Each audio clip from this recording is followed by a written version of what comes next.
Bonjour à tous. Donc, je ne vais pas vous représenter Essilor, ou en tout cas, là, je ne vais pas vous parler de l'Essilor innovant qu'on connaît peut-être tous plus globalement, classé 52e des 100 entreprises les plus innovantes dans le monde par Forbes en 2018.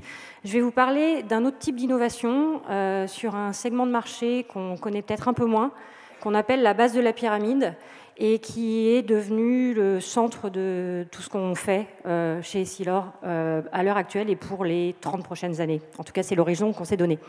Je vais commencer ça par un petit film, donc si la régie veut bien lancer le petit film pour poser le décor de la discussion. Sight is our most powerful sense, yet uncorrected poor vision is the world's largest disability. 1 in 3 people can't see the world clearly. 90% of them live in developing countries, where many are unable to access eye care or unaware they might need it. At Essilor, we believe good vision is a basic human right. A world where everybody has good vision is a world where everyone has a better life. Where children can learn better, where people are safer, where people can work better. That's why Essilor has dedicated initiatives to reach the 1 in 3 people who don't have good vision. Our Inclusive Business 2.5 New Vision Generation brings awareness and access where it doesn't exist today.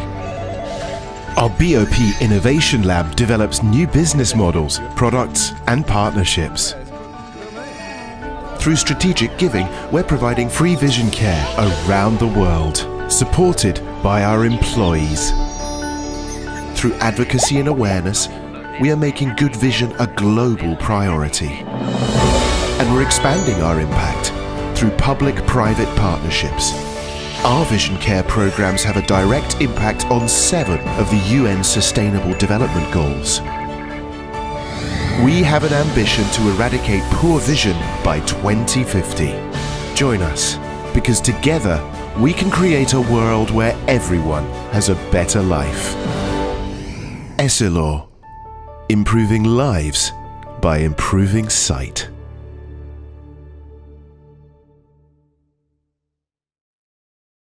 Ok.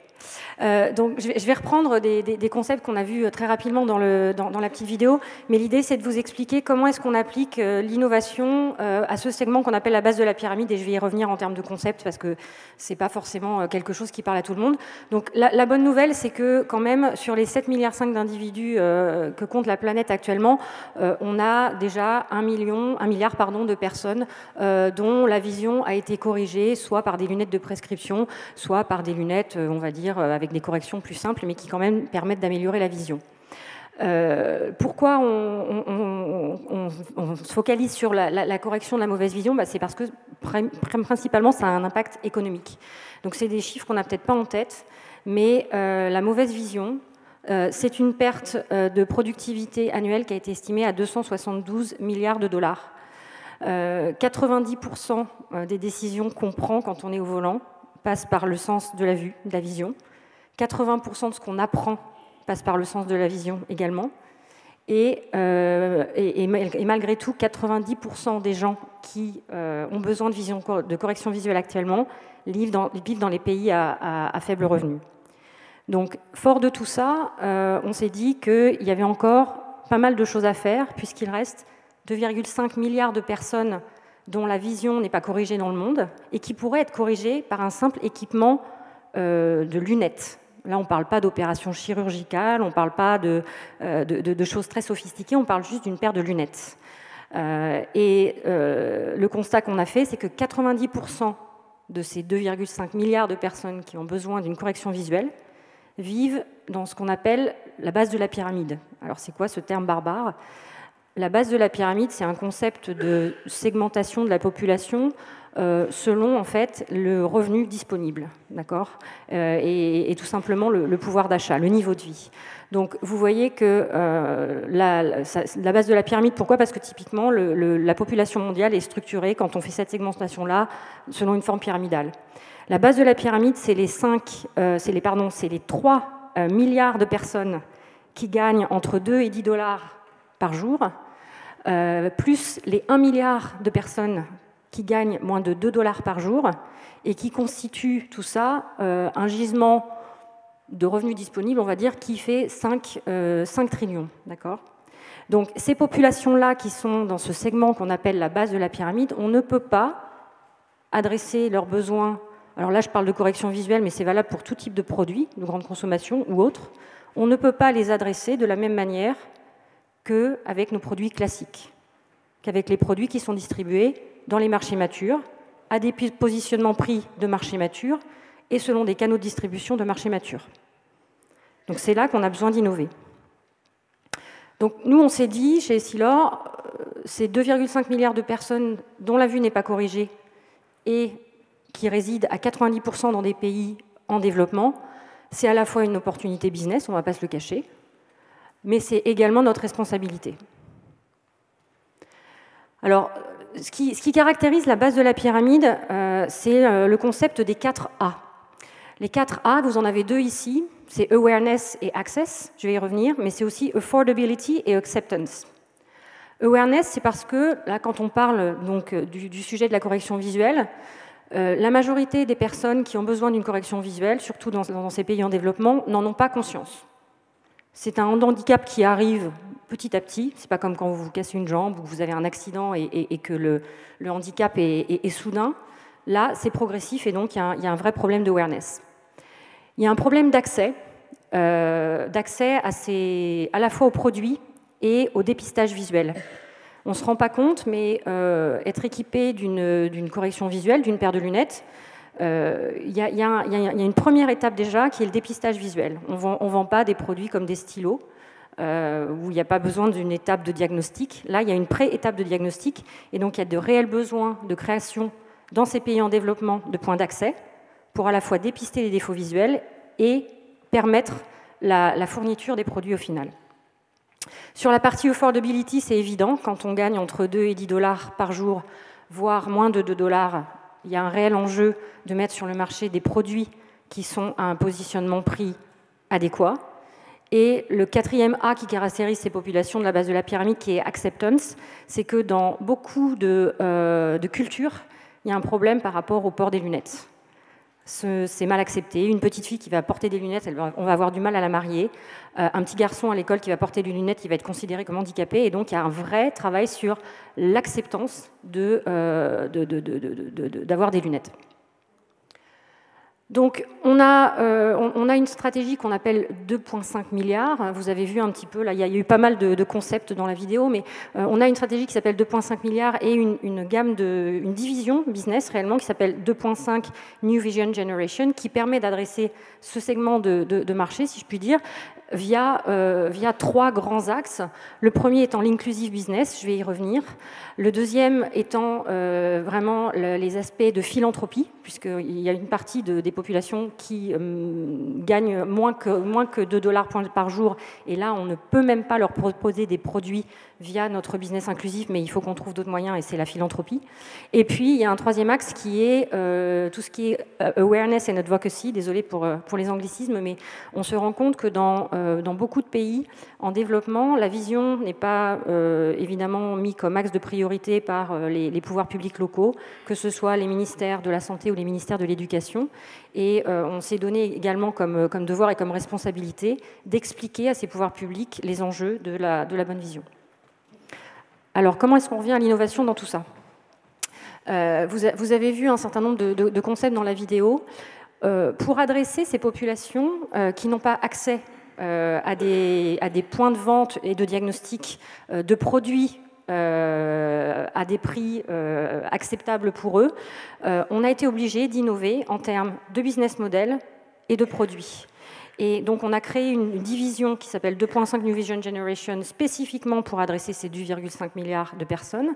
Et au sein de cette division business, on a créé ce qu'on appelle le BOP Innovation Lab, c'est-à-dire le Base of the Pyramid Innovation Lab, qui travaille sur différents sujets, qui contribue à la fois à l'accélération de ce segment de marché, bien évidemment, qui s'attache à monter des partenariats et à permettre l'engagement des parties prenantes localement. développement, qui travaille sur des innovations et des incubations en termes de produits et de process, notamment au niveau de la supply chain, et également sur de la finance innovante, de la finance à impact. Donc un certain nombre de thématiques qui sont traitées par ce BOP Innovation Lab. Donc là, si je fais le zoom spécifiquement sur deux sujets où je pense que c'est intéressant de prendre l'innovation sous cet angle-là, c'est l'innovation en termes de business model et l'innovation en termes de produits et de technologies, spécifiquement pour adresser ce segment-là. Donc l'innovation en termes de business model, on s'est posé la question de se dire comment est-ce qu'on crée des points d'accès dans les zones où, en fait, qui sont extrêmement rurales, parce que ce dont on parle là, ce n'est pas même les grandes villes et les centres très urbains dans les pays en développement, mais c'est vraiment les zones rurales où vous avez parfois moins de 1 point d'accès pour 400 000 habitants. C'est comme si vous aviez un ophtalmo ou un opticien dans une ville grande comme Lyon. D'accord ? Sachant qu'en plus, une ville grande comme Lyon, voilà, vous avez une concentration de moyens de transport qui vous permettent d'aller, même s'il n'y en avait qu'un, dans ce point d'accès. Là, on parle de populations qui doivent évidemment passer une demi-journée à une journée en temps de transport pour se rendre dans un point d'accès ou de dépistage.